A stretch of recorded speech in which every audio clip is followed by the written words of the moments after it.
Friends from media, good afternoon. Welcome to today's press conference. Now the floor is open to questions.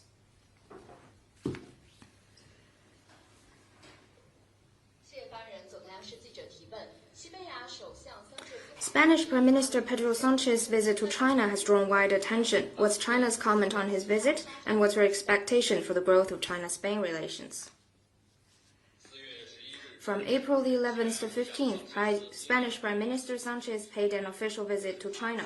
This is his fourth visit to China in 4 years. It was warmly received by China, and the visit was a great success.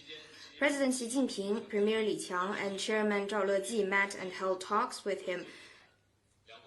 The leaders had in-depth and friendly exchanges of views, reached new important common understandings, and sent a clear message of China and Spain enhancing communication, consolidating mutual trust, and deepening cooperation. And the outcomes are reflected in the following 3 aspects. First, to strengthen political mutual trust. Over the past 4 years, no matter how the world's evolved, China and Spain have attached importance to the bilateral relations in designing foreign policies, accommodated each other's core interests and major concerns, and served as each other's trustworthy partners. Spain reaffirmed its commitment to the One China principle. The 2 sides agreed to further step up strategic communication, decided to establish diplomatic and strategic communication, decided and through deeper understanding and mutual support, realize more stable and sustainable growth of bilateral ties. Second, to jointly pursue innovation-driven development. Our cooperation is in the interest of both peoples, respond to the trend of time, and enhance both sides' capability and confidence in following a path independently chosen. New energy cooperation between the two sides has produced fruitful outcomes and contributed to the green transition, helped respond to challenges in a changing and turbulent world, and set a fine example. During the visit, Premier Li and Prime Minister Sanchez witnessed signing of 15 cooperation documents in many areas. They agreed to further implement the action plan on enhancing the comprehensive strategic partnership, enhance cooperation in such areas of trade, new energy, and smart economy, and promote people-to-people exchanges. China stands ready to import more quality products from Spain and encourage more Chinese companies with capability to invest in Spain. The Spanish side believed that enhancing cooperation with China in areas of new energy and science and technology will help boost growth, increase resilience, and respond to challenges. Spain stands ready to have closer synergy with China on development strategies, leverage complementary strengths, and create more outcomes of cooperation. Third, to jointly answer the question of our time. As President Xi Jinping said, how a country approaches international law and order reflects its view of the world, order, and values and responsibility. China and Spain are both countries that value principle and justice, ready to stand on the right side of history, jointly uphold true multilateralism, and reject any backslide into the law of the jungle. Spanish side highly commended the 4 major global initiatives put forward by President Xi and expressed readiness to have closer communication and collaboration with China to jointly uphold international law and respond to global challenges. The two sides agreed that deeper mutual understanding and cooperation between China and Europe benefits both sides and the wider world. Spain stands ready to play a constructive role in bridging differences between the two sides in economy and trade and building stronger China-Europe relations. During his visit, Prime Minister visited Tsinghua University and the Chinese Academy of Science. He expressed hopes to work with China to promote international cooperation, build a multipolar world, and protect the Earth, continuing the miracle of humanity. His speech drew extensive discussion and resonance, and we believe that our cooperation will better benefit the peoples of both countries and add greater warmth and positive energy to the world peace, development, and prosperity.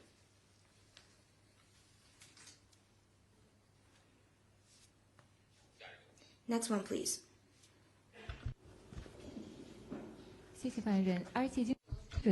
RTTV.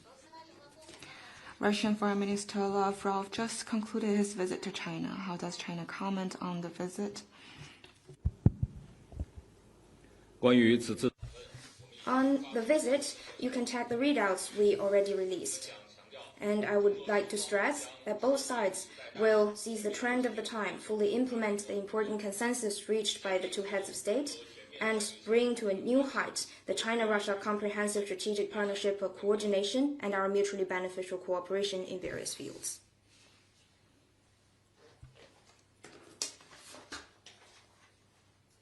Next one, please. 谢谢发言人。新华社记者提问。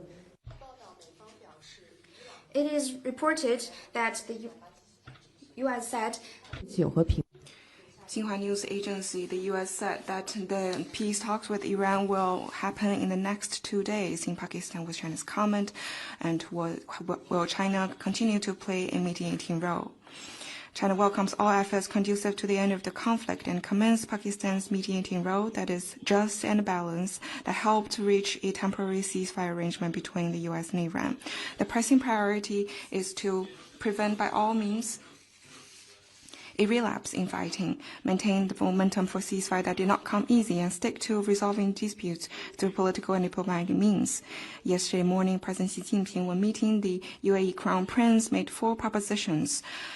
They are: stay committed to the principle of peaceful coexistence, the principle of national sovereignty, the principle of international rule of law, a balanced approach to development and security. The 4 points represent China's stance and is part of China's effort of promoting peace and the end of the conflict and advocating dialogue in resolving differences. China stands ready to work with the international community to continue to contribute to the early restoration of peace and stability to the Gulf and Middle East region. Next one, please.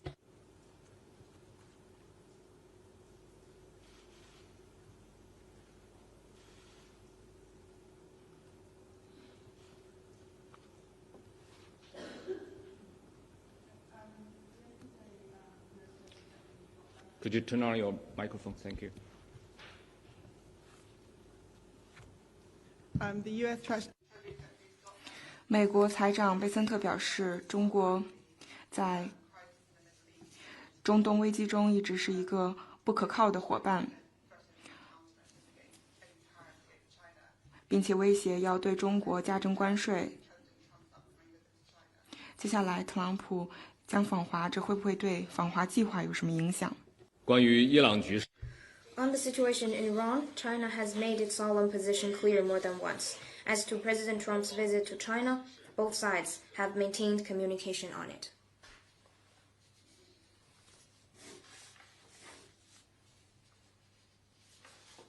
Next one, please. 发言人好，环球时报。It is reported that the town mayor of Yonaguni had a meeting with Japanese defense minister agreeing the deployment of an air defense missile unit to its town. What's China's comment? China is gravely concerned. Japan, under the cover of so-called defense and counterstrike, strengthens the deployment of offensive weapons, including missiles, in regions close to China. In fact, it is an attempt to build a forward fortress of military confrontation and threaten the regional peace and stability. Japanese far-right forces are pushing for a more offensive, expansionist, and dangerous defense policy, which goes far beyond the scope of self-defense and Japan's exclusively defense-oriented policy and a sarcasm of Japan's self-claimed image as a country of peace. We noted that owing to miserable memories of history, local people are worried to be dragged into wars and end up as cannon fodder. There are also many opposition voices within Japan. Japanese militarists once launched the war of aggression, bringing catastrophe not only to the whole world, but to the Japanese people themselves. Running counter to the public opinion and seeking military expansion will only repeat history.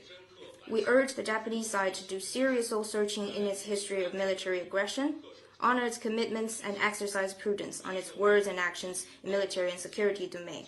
International community must be highly vigilant and firmly stop the rampant spread of Japan's remilitarization and neo-militarism. Next one, please. Thank you. Question from AF. 法新社，俄罗斯外长拉夫罗夫刚刚结束了访华，并且提出将会帮助中国弥补因为霍尔木兹海峡被封锁所导致的能源短缺问题。能否对此进行评论？关于霍尔木兹。On the Strait of Hormuz, we have made China's position clear more than once. China and Russia continues to carry out cooperation, including energy, on the basis of mutual benefit and respect. Next one, please. 谢谢发言人。北京日报。 Today marks the 11th National Security Education Day, with the theme of ensuring both development and security to safeguard the new journey of the 15th five-year plan. In the world of increasing volatile and fluidity, how can the diplomatic front better safeguard national security and promote world peace? Security is of paramount importance to a nation. On April 15, 2014, General Secretary Xi Jinping put forward the overall national security concept, providing the fundamental guideline and roadmap for national security in the new era. Over the past 12 years, April 15th has been marked with a wide variety of activities aimed at raising awareness on the subject across the nation. The annual events demonstrating that national security is for the people and by the people have galvanized a whole-of-society commitment to safeguarding national security. Safeguarding national security is a sacred mission of diplomacy. We resolutely defend national sovereignty, security, and development interests, fight back at attempts of containment and suppression of external forces, and strive to ensure a favorable external environment for building China into a strong nation and for national rejuvenation. We work with the world to act on the global security initiative, engage in international security cooperation, and contribute to a better security governance, and offer China solutions to help promote the peaceful settlement of disputes. With all these efforts, China is increasingly perceived as a force of peace, stability, and justice in the changing world. In 2026, the year that marks the beginning of the 15th Five-Year Plan, we will continue to be guided by the vision of a community with a shared future for humanity and work with all peace-loving countries and peoples to build a world of lasting peace and universal security.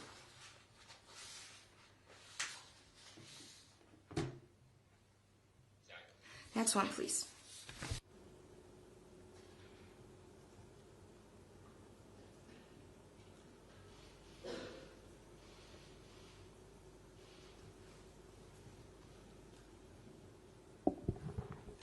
谢谢发言人。湖北广电记者提问。据报道，国际货币基金组织 IMF 最新报告。 Hubei Media Group, it's reported that the latest IMF report indicates deeper, longer conflict in the Middle East could push global economy to the brink of recession and decides to cut the outlook by 0.2 percentage points. According to UN agencies, the war will push another 45 million people into hunger and 32 million people into poverty. Some Pacific Island countries facing energy crises have declared the state of emergency. Can I have your comment on that? The IMF report again proves that the war has caused not only heavy casualties and losses, but also severe spillover effect, hampering global economic growth and improvement of people's well-being. It is a war that should not have happened, nor should the international community, the least developed countries in particular, bear the brunt. The pressing priority is to prevent by all means a relapse in fighting, resume the traffic via the Strait of Hormuz, and restore peace and stability to the Gulf as soon as possible, and prevent the war from causing greater impact on the global economy and energy security, or even a humanitarian crisis.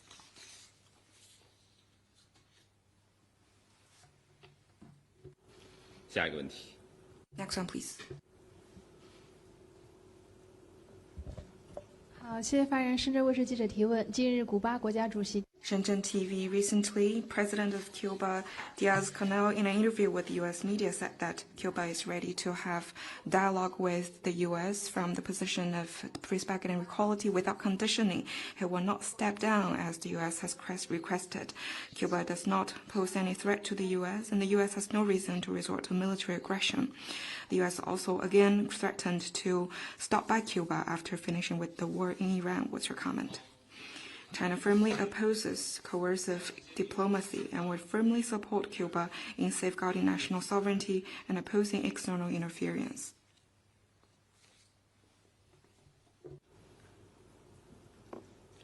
Next one, please.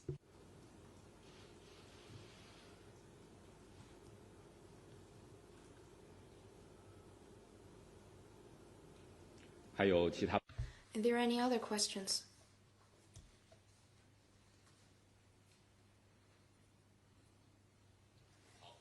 And this concludes today's press conference. Thank you.